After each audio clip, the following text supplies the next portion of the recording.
our Bible on Proverbs 16 verse 7. Praise the Lord. When a man's ways please the Lord, he maketh even his enemies to be at peace with him. So, napaka halaga na ang ating mga gawa, ating mga pamamaraan sa ating buhay ay ito po ay nakapagbibigay kalugod-lugod sa Diyos. Dahil ito po ay maghahatid sa atin na kahit sinabi pa naman dito, when a man's ways please the Lord, he maketh even his enemies to be at peace with him. Now, ano ba ang matatawag nating mga enemies sa sanglibutang ito? Hindi naman ito pwede na si Satanas kasi hindi naman tayo pwede makipag-peace kay Satanas. We can never have any agreement with the devil. We can never have concord with the devil. We cannot have the same direction with the devil. So itong enemies na ito, this is all about the things na yung bang mag-be-burden sa atin, yung magpapabigat sa atin. Like what? Like mga problema, mga sakit, at kung ano-ano pa man ang mga hinaharap natin sa sanglibutang ito na kinakailangan wag silang manaig sa buhay po natin, kundi silang lahat ay tatahimik, silang lahat ay hindi magwawagi, at sila magpakailan pa man ay hindi make any harm against sa kanyang mga anak. So, kailan yan? Basahin natin. Example, Jeremiah 15 verse 11. Praise the Lord. The Lord said, verily it shall be well with thy remnant. Verily I will cause the enemy to entreat thee well in the time of evil and in the time of affliction. Yan. Gagawin niya ang mga kaaway na to entreat thee well. Kailan? In time of evil and in the time of affliction. So itong kasamaan, itong kapighatian ay gagawin ito ng ating Panginoong Diyos to turn it into wellness sa bawat anak ng Diyos.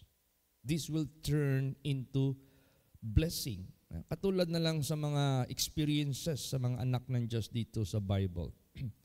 When they were thrown to the fiery furnace like Shadrach, Meshach, and Abednego, this turned out into blessing. Bakit? Unang-una, God was being manifested sa buhay nila. Ikalawa, they were promoted.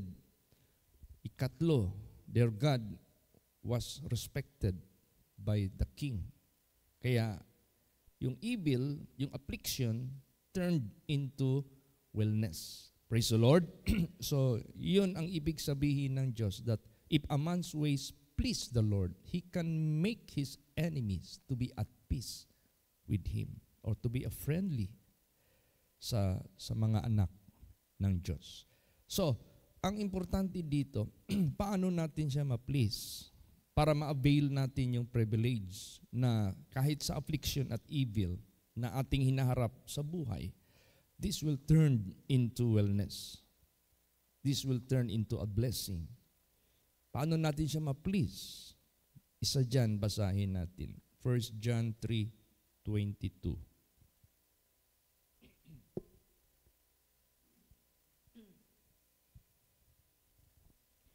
Praise the Lord.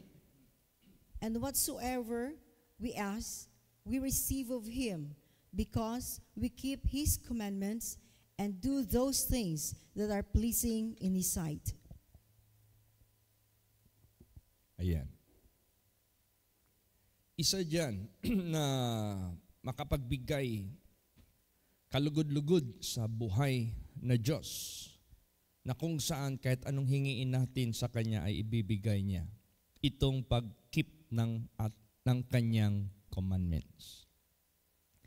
Ito talaga yung nangyari sa buhay ni Shadrach, Meshach, and Abednego.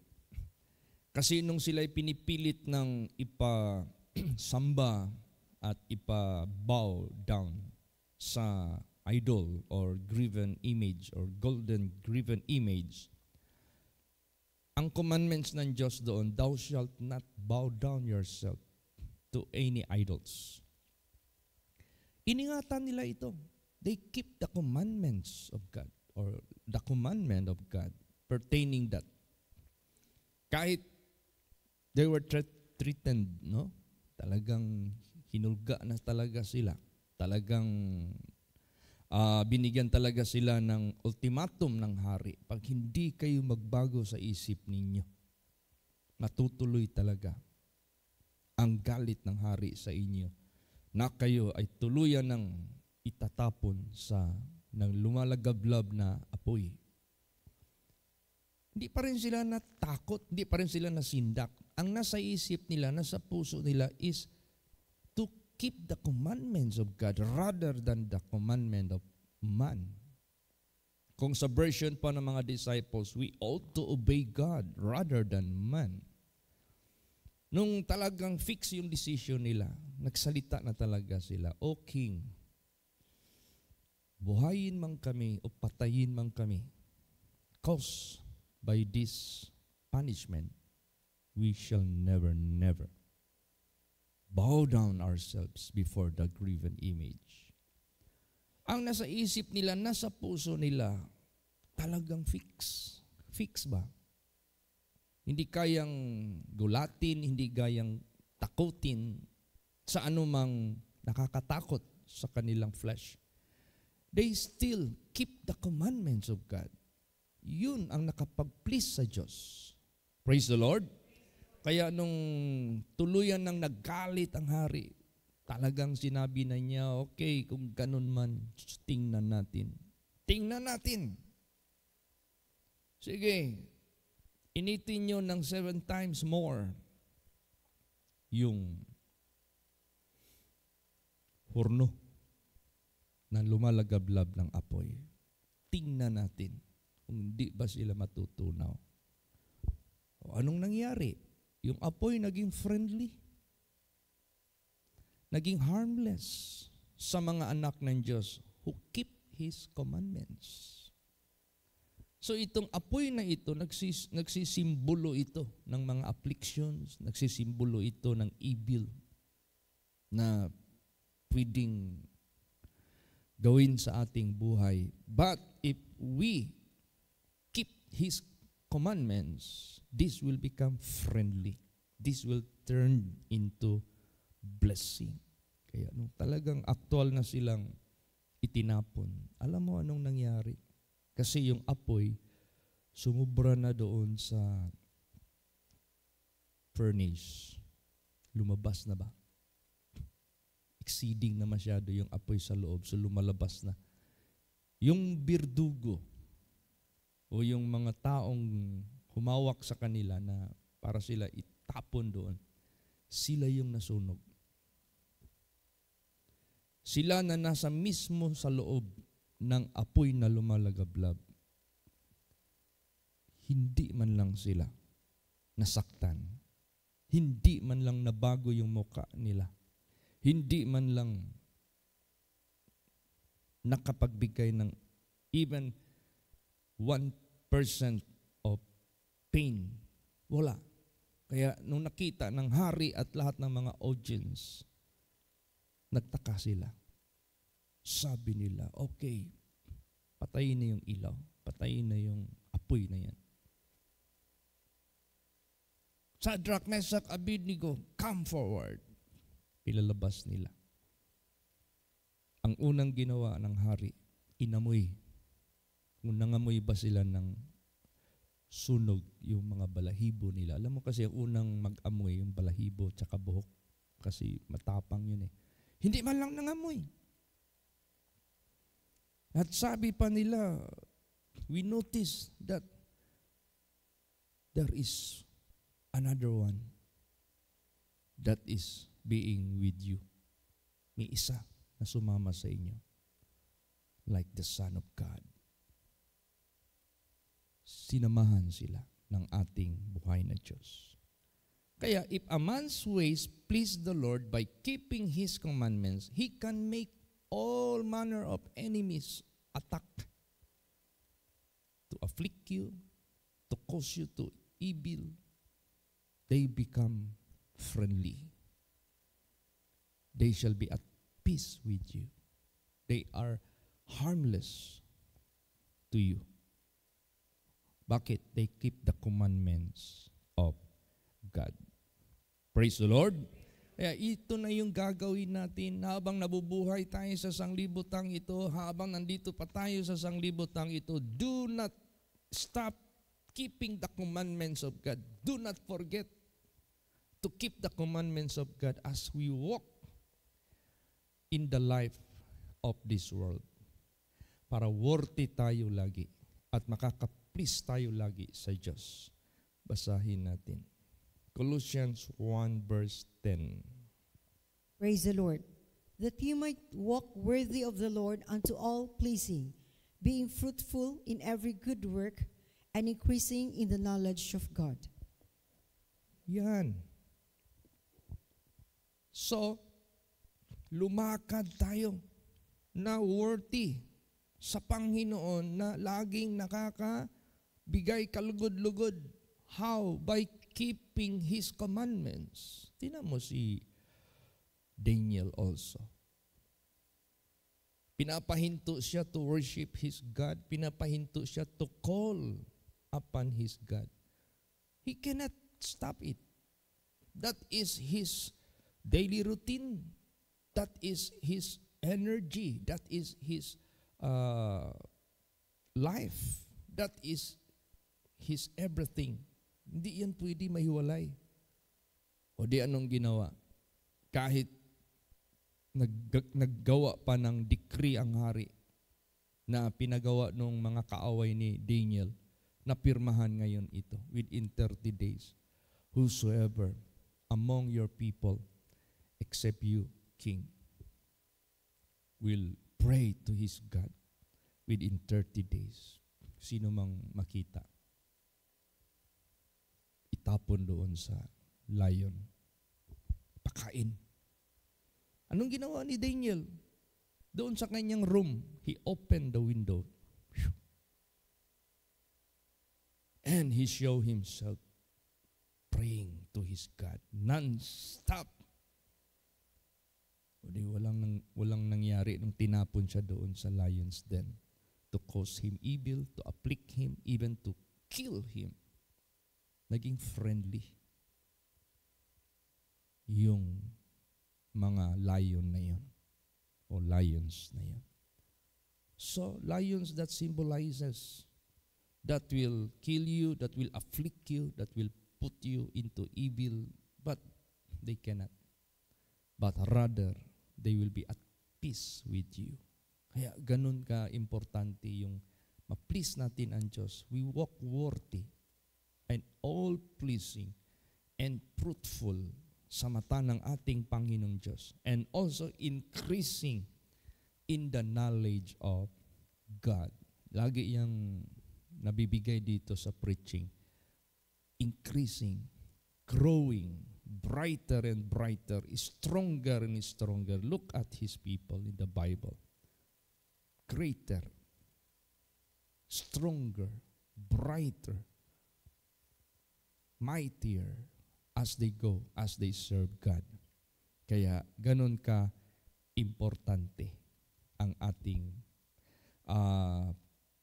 pagbigay kalugod-lugod sa Diyos. Ini-exhort tayo lagi ng ating Panginoong Diyos na huwag kalimutan ang pagbigay kalugod-lugod sa Kanya every day by keeping His commandments. Basahin natin. Ano pa? Shall we stop? Or shall we weary? Hindi. Basahin natin. 1 Thessalonians 4:1. Praise the Lord.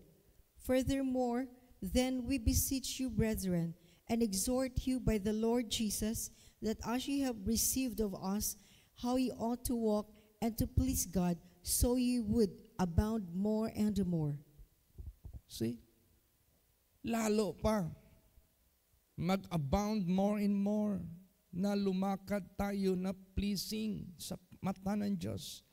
Furthermore, then we beseech you, brethren, and exhort you by the Lord Jesus. Si Jesus ang nangunguna, exhorting us. In the name of Jesus, let us exhort others.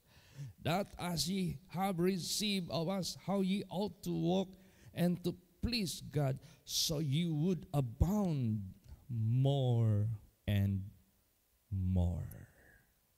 Praise the Lord.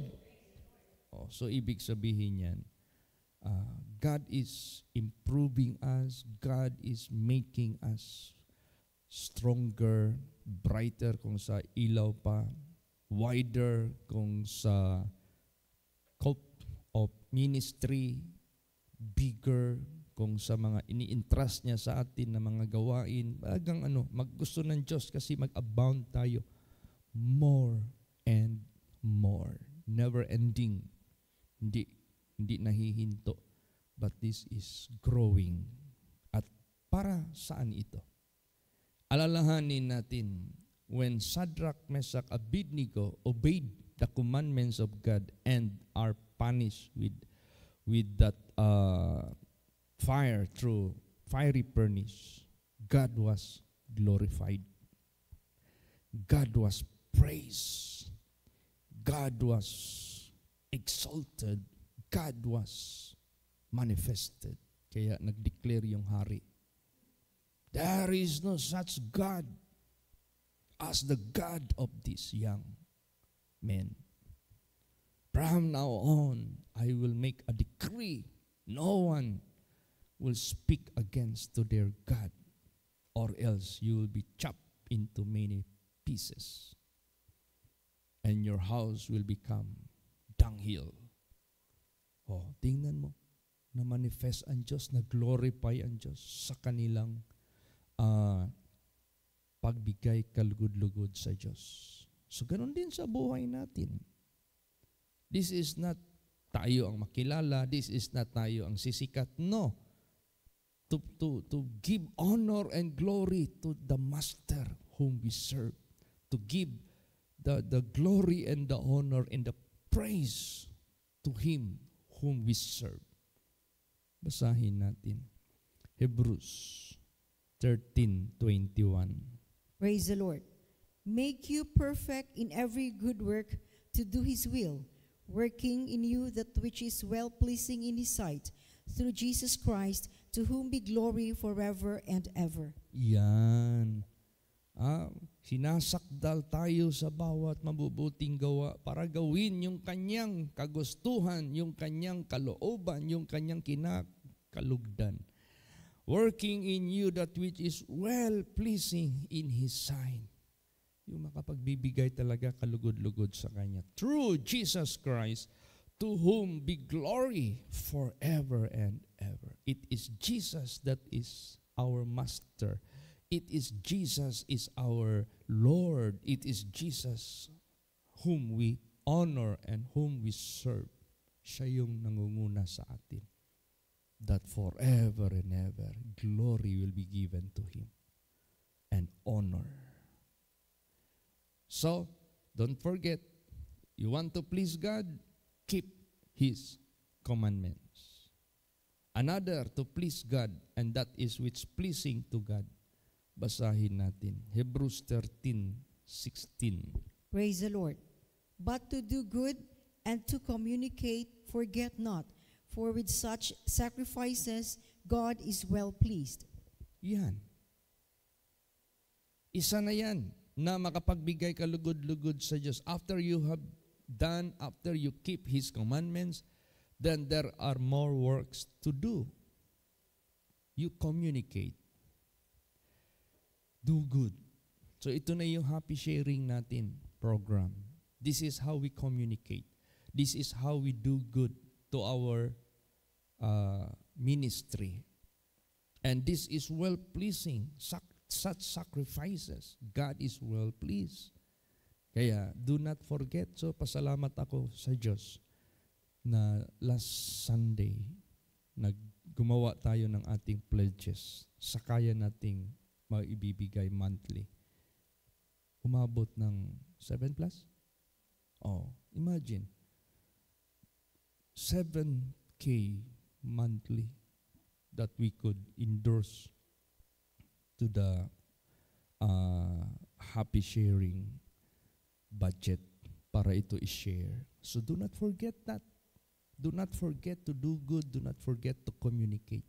Praise the Lord. Such things, God is well pleased. Mapiplease ang Diyos. Bakit inuuna natin ang opportunity na matulungan among our brethren? Of course, bago tayo magpunta sa labas, tingnan muna natin yung ating, para bang bago ka magtingin sa iba, tingnan mo muna yung sarili mo. Bago ka magtingin sa ibang pamilya, tingnan mo muna yung unang pamilya mo. Ganon din sa buhay natin, bago tayo tumingin sa labas ng mga gawain, tingnan muna natin ang ating mga kapatiran. Unahin muna natin dito. Pag kinalugdan tayo ng ating Panginoong Diyos at grabe na yung blessing binigay ng Diyos sa atin lahat, tapos enough na ito sa ating among our household, among our brethren sa HBIM. Lahat ng mga branches, wala ng problema, natulungan na lahat. Established na, stable na sila. That is the time we go out to other people. Praise the Lord. Basahin natin. Galatians 6 verse 10. Praise the Lord. As we have therefore opportunity, let us do good unto all men, especially unto them who are of the household of faith. Yes, God gave us the opportunity. God gave us the capability. God gave us the capacity to do good. Then do it to all men, especially to the household of faith. Unahin muna natin.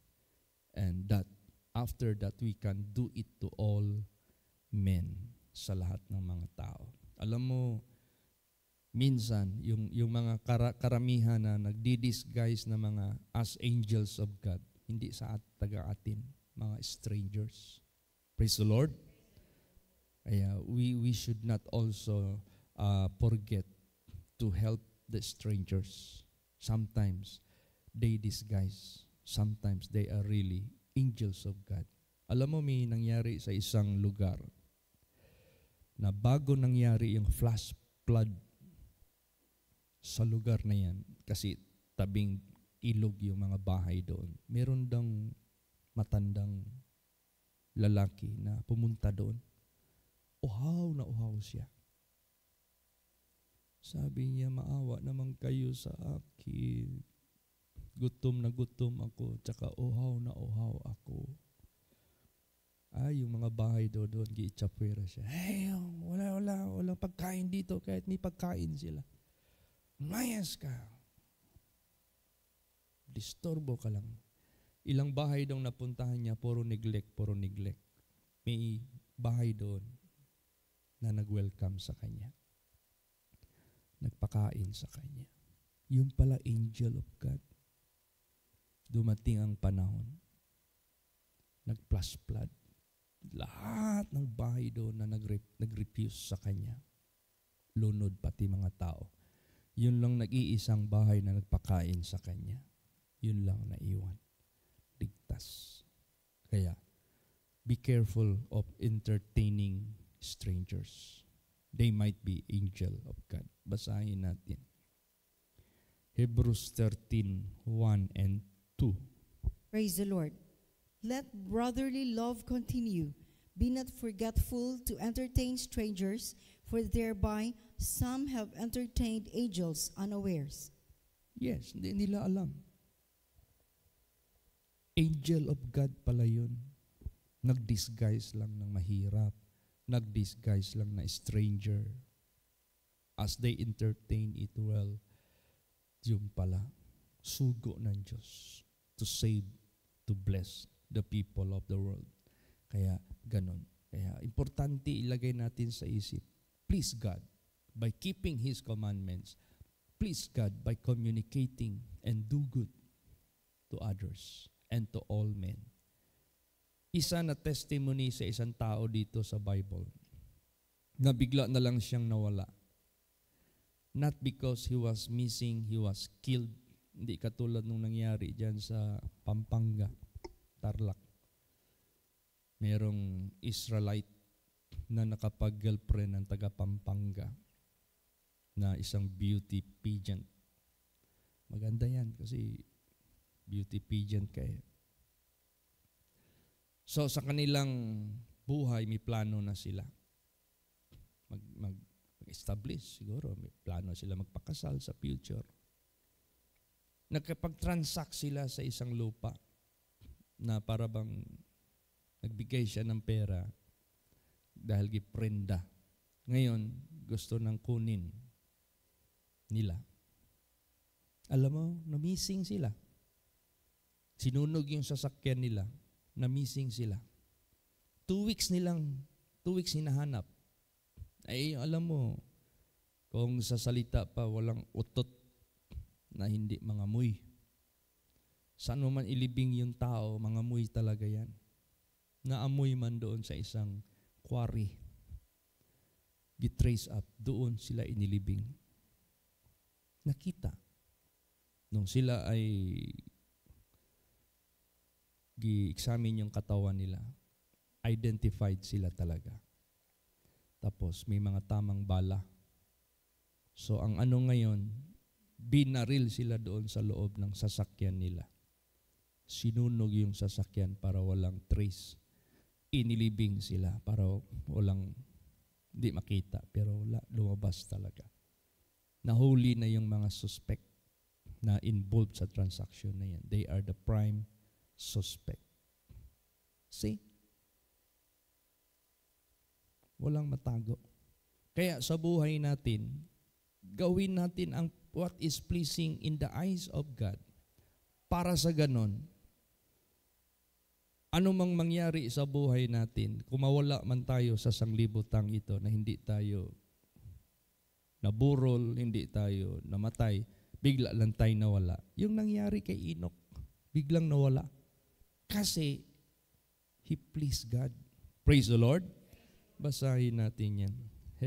Last verse, Hebrews 11:5. Praise the Lord. By faith, Enoch was translated that he should not see death, and was not found because God had translated him. For before his translation, he had this testimony that he pleased God. Yan. Do not stop to please God. Kaya kung mawala ka man, missing ka, huwag kang mag-alala. God took you. Yung pala kinuha ka na ng Panginoong Diyos. Katulad sa pagdating ni Jesus Christ, mararapture man talaga yung mga nakaka-please sa Diyos. Bigla lang, hahanapin ka ng mga kaibigan mo, hahanapin ka ng employer mo, hahanapin ka ng mga friends mo na laging kasalamuha mo. Hindi ka naman dumaan ng kamatayan, bigla ka lang nawala. Yung pala, because you please God. Si Enoch, he is a very example about caughting up into the heaven. Yung bang pag-caught up ng someone, isa yan. Pati si Prophet Elijah. Kaya salamat tayo sa Diyos. Lahat ng mga advantages nandyan na sa mga taong who please God. Kaya if a man's ways please the Lord, he can make his enemies to be at peace with him. Praise the Lord. Magsitayo po ang lahat.